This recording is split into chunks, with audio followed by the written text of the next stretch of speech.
The story begins on October 6, 1970, in Istanbul. American student Billy Hayes tapes hashish bricks to his body and then meets his fiancée Susan at the airport. Nervous, he lets her go through customs alone. Gathering courage, Billy also proceeds through customs. A frisbee plate surprises the Turkish officer. After scrutinizing the overly sweaty American for a long time, the officer eventually lets him go. Billy's mood improves significantly on the bus to the plane. However, a large number of soldiers awaited passengers at their seats. Billy tells the unsuspecting girl to go on her own and tries to get rid of the hashish. However, the machine gunner orders him to leave the bus. Billy attempts several times to avoid the search but only attracts unnecessary attention. The police officer, mistaking the found hashish for a bomb, later realizes the substance, and the military personnel burst into laughter. Despite the laughter, the Americans take Billy to a room for a thorough search of all his belongings. When the photographer arrives, the Turks look nice, and they hand William his contraband. He's not allowed to smile along with the others. It turns out he had more hashish bricks in his boot. For his carelessness, the police immediately gets a slap from the superiors. After the search, with another mysterious American, Billy is taken to the police station. There, he is convinced that cooperating will lead to his release. Billy agrees to help find the seller at the market. In the car, the American informs the guy that Turks love catching foreigners, and Billy just had bad luck. Due to an increase in terrorist attacks, an additional inspection was conducted. At the market, Billy enters a place and points out some guy to the police. However, he lies, and when they are distracted, he flees, hoping to lose himself in the huge crowd. It seemed he had managed to hide, but he immediately gave himself away and the chase continued. He managed to elude the Turks, but the American turned out to be cleverer and pointed a gun at him. Billy's hair is cut, and he is taken to a cell. A guy with a squint and rotten teeth refuses to bring a blanket to the newcomer. Another inmate informs the American that his cell is not locked, and he can get a blanket for both of them. At night, his new cellmates tried to take it from him, but Billy resisted. As a result, he was taken to the head of the prison guards, Hamid, for punishment. He immediately started torturing Billy's kidneys with a massive baton and later hit him on the soles. After the execution, Billy was unconscious for several days. He couldn't move on his own, so his fellow inmates, Jamie and Eric, helped him. After some time with his new friends, he was able to enter the prison yard. Instead of old living dogs, Turks had peacocks. It is most dangerous to beware of teenagers here. They are particularly crazy. Moreover, they constantly inform that guy Fifke, who already reports to the authorities. He is the main supplier here of blankets, tea, pills, and hashish. Eric claims that if they catch Billy for smuggling, it will be very bad. But if it's for possession, they might even release him on bail. Nervous guy Jamie is in for stealing a couple of candlesticks. Eric is also in for hashish, like 90% of all foreigners. The Swede had 100 grams and got 12 years. Billy then meets Max, an Englishman who adores his cat. He's been stuck here for 7 years, and all his veins are punctured. That's how he copes with stomach pains. Max suggests the name of a competent lawyer who managed to get a big smuggler out of here. But the best option is to escape on the Midnight Express, as they call it in prison. Billy's father arrives, determined to get his son out, and bought him a suit for the trial.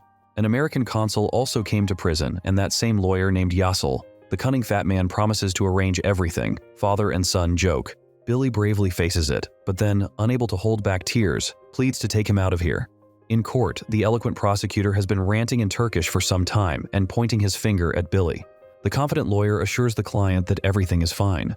The judge announces the verdict: 4 years in prison for possession, and it's a positive outcome. The prosecutor sought life imprisonment for smuggling. The father tries to calm his son as much as possible and promises that the sentence will be reduced in the future. But then he himself freaks out because of his helplessness and the hopeless situation. All that's left for the guy is to adapt to the new conditions. He writes letters to Susan telling her that homosexuality is a crime here, but everyone does it whenever possible. You can't shoot or stab below the belt, so they constantly suffer from getting their butts kicked. It's called Turkish revenge. Once, in the teenage cell, they humiliated a young boy and they decided to punish 4 of the most daring at random. Personally, the chief took charge and arranged an execution in front of the inmates from his chubby sons. Max and Billy clashed with Rifki because he constantly cheats them out of money and sells poor quality goods. In the morning, the Englishmen found their cat hanged. The man's mournful tears bring pleasure to the Turk. In April 1972, Billy met with his lawyer. He tells that thanks to a new American envoy, progress is expected in the case. Also, the fat man offers another option. For a few tens of thousands, the documents about his case can simply disappear, allowing Billy to end up in Greece. But it needs to be done before the official transfer of the sentence. At the same time, Jimmy proposes his plan, an escape plan. It's possible to escape through the roof, but it's risky, or through a tunnel. Moreover, there is already one. Under the basement, there are ancient catacombs. Around the walls, there are many shafts that lead to these catacombs. One of them is near the shower. To get into it, you need to break the wall. According to Jimmy's calculations, armed with screwdrivers, the three of them should manage in 2 nights. Max finds his plan amusing. Billy also refuses. He only has 20 months left. Desperate Jimmy, not getting support, decides to escape through the roof. He is caught and subjected to horrible torture. The fugitive has been lying in the infirmary for several months. After the beatings, he developed a hernia and he lost his testicles. Meanwhile, Billy has experienced the joy of a romantic relationship with Eric. In June 1974, the Swede was released, and Billy had only 53 days left. As soon as Jimmy could walk, they returned him to his cell. He is still obsessed with thoughts of escape. Billy reports that he has a meeting with the consul. The cheerful guy is sure they've shortened his sentence, but the politician looks gloomy. The new court awaits him. The prosecutor appealed the decision, and now the case will be considered by the Supreme Court of Ankara.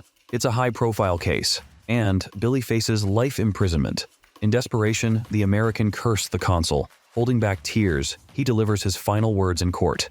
His nerves fail him, and he says everything he thinks about the lawyer, judge, and prosecutor, ending with an insult to the entire nation. The judge says that the court in Ankara tied his hands, and he is forced to sentence Hayes to no less than 30 years in prison. Now he has nothing to lose, and he prepares to escape with Jimmy and Max. A hollow wall was found. Max was tasked with stealing a poker from the sleeping Rifki and standing guard. The cement barely holds, and it's easily scraped off. The guys rejoice at how well things are going, and now there are only 2 stones separating them from the shafts. Taking out the second one, they dropped it and almost woke up Rifki. Jimmy was ready to jump into the hole, but Billy convinces him to postpone the escape until tomorrow to prepare more thoroughly. Therefore, the stones were put back in place. The next night, the fugitives began to descend down the shaft. Frail Max goes last and almost falls. The tunnel turned out to be waist-deep in water. After advancing a bit, they hit a dead end. Apparently, the Turks have already blocked the passage. There's nothing to do but return, to try to find a way out from the other side the next night. But this was not meant to happen. Rifki discovered the hole and immediately reported it to the authorities. The first person the head of security, Hamido, suspected was, of course, Jimmy. They grabbed him and dragged him away for interrogation. Max, high on drugs, plans to kill Rifki. Billy stops him and suggests stealing all of Rifki's savings instead, as money is what he loves most in life. Moreover, Max knows where the Turk keeps them in his locker. Not finding his beloved money, Rifki screams and throws a fit. The guards turn all the cells upside down in search of the stolen money, tearing apart pillows and mattresses. Bills are found, but all of them are damaged, burned, or soaked in water. To recoup at least a little money, he sold all his goods to a fat man and now plans to escape from prison. Suddenly, a squad of soldiers burst into the room, and a search began. Hashish was found on Rifki, and he lies, claiming he bought it from Max. The chief began to press the man, and then they took him somewhere. When the guards left, enraged Billy attacked Rifki, and a fight broke out. Trying to shield himself under the sinks, the Turk is kicked. Hamido loses control and destroys everything around. He smokes Rifki but doesn't let him escape. He smashes his head on the steps and bites off his tongue. Immediately after this incident, Billy has been in the mental health sector for 7 months. In a huge room, there is an incredible noise. Max, who is now running away from the guards, was also thrown there, but Hamido catches up with him with a belt. Billy almost doesn't react to what is happening around. Passing by dozens of mentally ill people, he came out for a walk. The crowd of madmen walks around the column for hours. In the morning, the guards will beat everyone with sticks. Billy is taken outside. His eyes have already become accustomed to the bright sunlight. They take him to a cell where Susan also enters. The girl can't believe her eyes at what her beloved has turned into in 5 years. She tells him about the family and his case, but he just stares at her chest. The only thing he says, syllable by syllable, is, "Take off your shirt." Susan cries and undresses for Billy. The madman starts to concentrate on satisfying himself, and when it comes to an end, barely intelligibly, he tells the girl that he loves her. Susan brought him a photo album and hints that she has something else for him, besides the photograph. After these words, the girl leaves and Billy is alone again. But this encounter helped him to come to his senses. Near the column, he went against the crowd. The madmen grabbed him and tried to stop him. Hiding in the toilet, Billy finds $1,000 in the photo album, of which he hides $900 in his sock. He approaches the motionless Max, asks him not to die, and promises to come back for him. Having beaten Hamido with a club, Billy leaves the sector. As a joke, the guards let him catch up. The American offers the chief $100 to direct him to the infirmary. Hamido extends his hand for a kiss and takes the money, then leads Billy by the hand. But they pass by the infirmary. The strong man grabs the guy by the collar and drags him along, begging not to beat him. The Turk brought the prisoner to the hammam, began to torture and beat him.